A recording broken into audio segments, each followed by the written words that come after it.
बिस्मिल्लाहिर्रहमानिर्रहीम। अस्सलाम वालेकुम। मैं आपका मेज़बान डॉक्टर महबूब अली सुबज़ी और आप देख रहे हैं कि नया प्रोग्राम। नाज़रीन, आज हम इस व्लॉग में दो अहम बातों का जिक्र करेंगे। सबसे पहले जो IMF के वफ़द की मुलाकात हुई है chief justice of Pakistan justice यहया Afridi से, और साथ में जस्टिस यहया अफरीदी के उस बयान के हवाले से कि जिसमें उन्होंने ये कहा है कि उनको बानी PTI इमरान खान का ख़त जो है वो मौसूल हो गया है। उन्होंने ये ख़त जो है ये आईनी कमेटी के सुपुर्द कर दिया है। दो अहम खबर है नाज़रीन।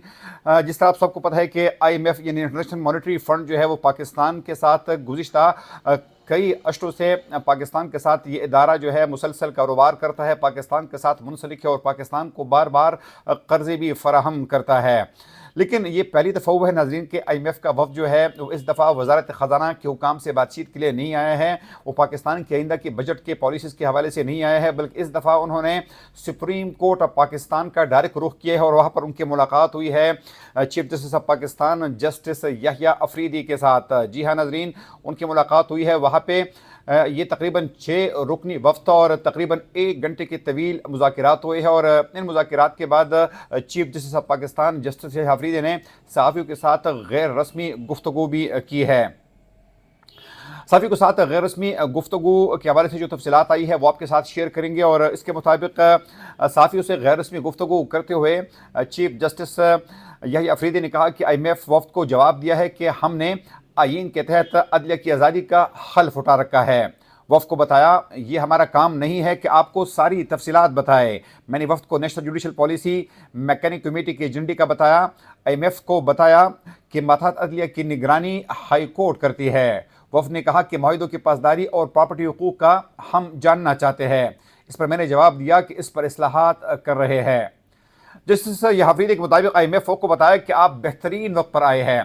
वफ़द को अदालती रिफॉर्म और नेशनल जुडिशियल पॉलिसी से आगाह किया। वफ़द ने प्रोटेक्शन ऑफ प्रॉपर्टी राइट से मुताल्लिक़ तजावीज़ दी। मैंने IMF वफ़द को बताया कि हम तजवीज़ देंगे कि वफ़द को बताया कि हाई कोर्ट्स में जल्द समाअत के लिए बेंचेस बनाएंगे। वफ़द से कहा कि जो कुछ आप कह रहे हैं वो दो तरफ़ा होना चाहिए। इस पर वफ़द ने कहा कि हम पाकिस्तान में गैर मुल्की सरमायाकारी का तहफ़्फ़ुज़ चाहते हैं। मैंने वफ़द से कहा कि हम अदलिया के लिए आर्टिफिशियल इंटेलिजेंस चाहिए होगी। नाज़रीन, आम तौर पर जब IMF का वफ़द आता है तो पाकिस्तान तहरीक इंसाफ के हवाले से इस पर एतराज़ात सामने आते हैं, और आप अंदाज़ा करें कि इस दफ़ा ये वफ़द जो है ये सिर्फ वज़ारत ख़ज़ाना के हुकाम से बातचीत के लिए नहीं बल्कि अदलिया के हवाले से जानने के लिए यहाँ पर आए हैं। और अगर इसमें पाकिस्तान तहरीक इंसाफ और अपोजिशन का इंटरेस्ट ना होता तो यकीनन इस पर सबसे ज़्यादा वाविला उनकी तरफ से होता। लेकिन ज़ाहिर बात है कि जब मौजूदा सूरत हाल में पाकिस्तान तहरीक इंसाफ और अपोजिशन पार्टीज़ जो है वो खुश नहीं है, मौजूदा जो जजेस की एलिवेशन हो रही है, जो इस वक्त अदलिया में जो मुख्तलिफ रिफॉर्म्स पेश की जा रहे हैं, तो पाकिस्तान तहरीक इंसाफ मुमकिन तौर पर यह समझती हैं कि जो IMF का वफ़द आया है तो शायद उनका मौक़िफ़ और IMF का वफ़द का जो मौक़िफ़ है वो एक ही हो सकता है, इसलिए इस पर वो एहतजाज नहीं कर रहे हैं। साथ में नाज़रीन, आज जो जिस तरह के chief justice of Pakistan justice यहया Afridi ने कहा है कि उन्होंने IMF वफ़द से ये बात की है कि उनको AI यानी आर्टिफिशियल इंटेलिजेंस की टेक्नोलॉजी चाहिए ताकि वो अपनी अदालती सरगर्मियों को, अदालती रिफॉर्म्स को तरक्की दे, उनमें मज़ीद जो है वो रिफॉर्म्स लाई जा सके। एक सवाल के जवाब में चीफ जस्टिस ने कहा कि बानी PTI जो हमसे चाहते हैं वो आर्टिकल 184(3) से मुतालिक है। मैंने कमेटी से कहा कि इस ख़त का जायज़ा लेकर फ़ैसला करे। बानी PTI का ख़त जजेस आईनी कमेटी को भिजवाया है, वो तय करेंगे कि ये मामला आर्टिकल 184(3) के तहत आता है, लिहाजा इसे आईनी बेंच ने ही देखना है। जी हाँ नाज़रीन, आज chief justice of Pakistan justice यहया Afridi ने इस बात का एतराफ़ भी किया कि उनको बानी PTI इमरान खान का ख़त मौसूल हो गया है। न सिर्फ ये ख़त मौसूल हो गया है बल्कि ये ख़त अब बाकायदा आईनी कमेटी के सुपुर्द भी कर दिया गया है, और वो इस ख़त का जायज़ा लेंगे कि इस ख़त का हम क्या कर सकते हैं। बानी PTI ने न सिर्फ इससे पहले 2 दफ़ा जो है इस्टेब्लिशमेंट को, आर्मी चीफ को ख़त लिखे हैं, बल्कि अब उन्होंने chief justice of Pakistan justice यहया Afridi को भी ख़त लिखा है। अदलिया में इख्तलाफात ख़त्म करने के इक़दामात से मुताल्लिक़ सवाल पर चीफ जस्टिस ने कहा कि ख़त लिखने वाले जजेस की प्रॉपर्टीज़ जो है वो पुरानी चीज़ें जो है वो चल रही है। ख़त लिखने से मुताल्लिक़ पुरानी आदतें जल्द ठीक हो जाएगी और आहिस्ता आहिस्ता सब ठीक हो जाएगा।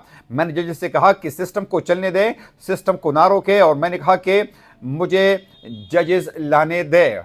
جی ہاں ناظرین، چیف جسٹس آف پاکستان نے شاید اس بات پر بھی حیرانی کا اظہار کیا ہے کہ اس کے بجائے کہ ججز فیصلے دے وہ مسلسل مجھے خط لکھ رہے ہیں۔ جس طرح ناظرین آپ سب کو پتہ ہے کہ گزشتہ دن جو ہے سپریم کورٹ آف پاکستان کے دو معزز ججز یعنی جسٹس منصور اور جسٹس منیب کی جانب سے جو نیا جو ایلیویشن ہو رہے تھے سپریم کورٹ آف پاکستان میں، تو انہوں نے اس حوالے سے چیف جسٹس آف پاکستان کو خط لکھا تھا، جس میں ان کا موقف یہ تھا کہ جب تک 26 آئینی ترمیم کے جو درخواستیں آئی ہے ان پر فیصلہ نہیں ہوتا تو سپریم کورٹ میں نئے ججز نہ لائے جائے۔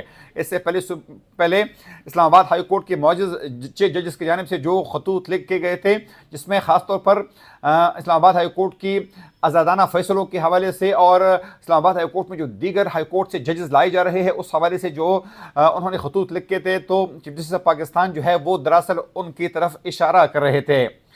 عدم اختلافات کو ختم کرنے کے اقدامات سے متعلق سوال پر چیف جسٹس نے کہا کہ ججز کی پرانے چیزیں چل رہی ہے، تو انہوں نے وہی بات کی کہ یہ کوئی نئی بات نہیں ہے بلکہ یہ تمام کے تمام جو ہے یہ پرانے باتیں ہیں۔ چیف جسٹس کا کہنا تھا کہ 4 ججوں کا خط ابھی کھولا بھی نہیں تھا، دیکھا ٹی وی پر چل رہا ہے، نہ جانے انتظار کیوں نہیں کرتے، پینک کر جاتے ہیں۔ خط لکھنے والے ججز کو انتظار کرنا چاہیے تھا۔ سپریم جوڈیشل کونسل کی ہر میٹنگ میں مداخلت کے بعد ایجنڈا آئٹم نمبر 1 پر ہوتی ہے، میں اپنی بات متعلقہ فورم اور وقت پر کرتا ہوں۔ انہوں نے کہا کہ جوڈیشل کمیشن میں تبدیلی آئی ہے، خوبصورت یہ ہے کہ کوئی بھی جوڈیشل کمیشن ممبر نام دے سکتا ہے، بہت اچھے ججز آ رہے ہیں، اگر کل بائیکاٹ نہ کرتے تو ایک اور اچھا جج جو ہے وہ سپریم کورٹ میں آ جاتا۔ بالکل ناظرین، گزشتہ روز جس طرح کے جوڈیشل کمیشن کے اجلاس سے جسٹس منیب اور جسٹس منصور نے بائیکاٹ کیا تھا، تو اس طرف ان کا اشارہ تھا کہ اگر وہ بائیکاٹ نہ کرتے، ساتھ میں بیرسٹر گوہر اور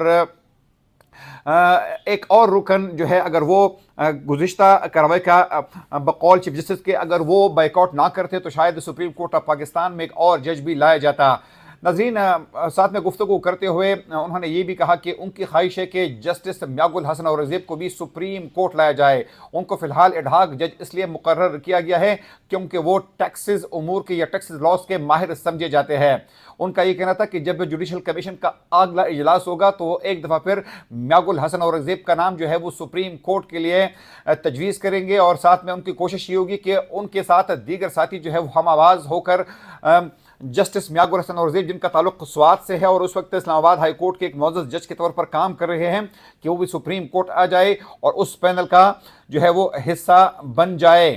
تو یہ آج chief justice of Pakistan justice Yahya Afridi نے طویل گفتگو کی ہے، گو کہ یہ غیر رسمی گفتگو تھی، لیکن انہوں نے کم از کم اس بات کی طرف ضرور اشارہ کیا ہے کہ اس وقت عدلیہ میں جو ریفارمز ہو رہے ہیں، جوڈیشری میں جو ریفارمز ہو رہے ہیں، تو ان کا بنیادی مقصد جو ہے وہ یہ ہے کہ عدلیہ کے نظام کو مزید بہتر کیا جائے، جو ریفارم جو ہے وہ لائے جائے، اور ان کے مطابق ان ریفارمز لانے کا مقصد جو ہے وہ موجودہ سسٹم کو مزید بہتر کرنا ہے، نہ کہ موجودہ سسٹم کے جو نظام ہے اس کو خراب کرنا ہے۔